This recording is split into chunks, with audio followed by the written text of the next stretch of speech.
human beings have been using money as a mechanism for exchange for about 3,000 years.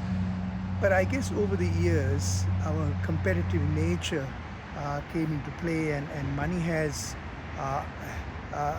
it works on the premise of scarcity now.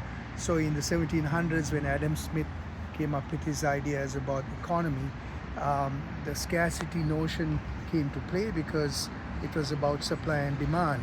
And then when you couple that with Darwin's theory of survival to the fittest, so you create this competition for money, and this whole scarcity mindset is what has permeated human civilization especially over the modern techno-industrial age of the last 200 years.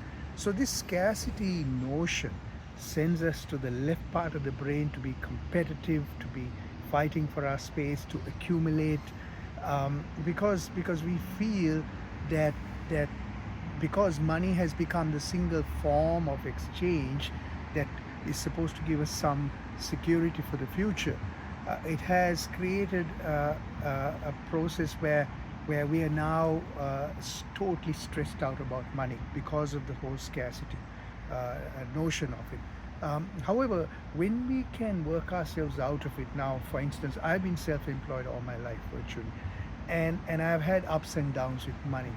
And one of the practices that I've used over the years is the mindfulness practice. So I invite you to think about it like this. I invite you to just stop for a moment right now and take a deep, intentional breath and say observe, and then take a breath, exhale out the same way, and observe as you breathe out. And what we are doing is essentially we are now invoking a different matrix when it comes to our survival, our well-being.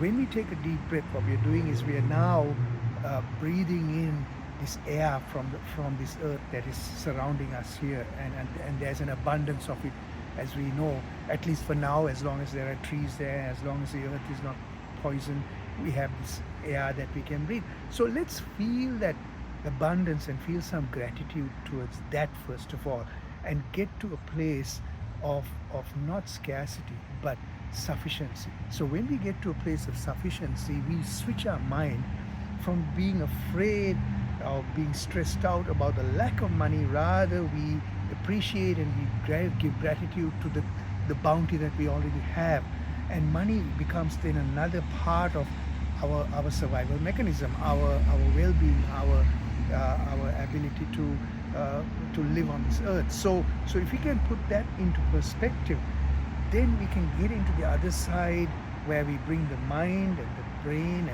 and the heart together, and the medium of exchange of money, by putting it into perspective, by realizing that we have so many other things that we can anchor on with gratitude. So first of all, the families, the love that we have, the compassion we have around us, the empathy we have around us. So all of those things are things that we need to celebrate first and put money in perspective, because when we go the other way in the scarcity mode, we begin to hurt each other. So we need to become whole brained and then get to the right side of the brain and let the right side really dictate to us by trusting the universe, even when it comes to money, by putting things into perspective. So just think about that. So I'm speaking to you here from New Orleans in Louisiana, USA, on a beautiful, beautiful day.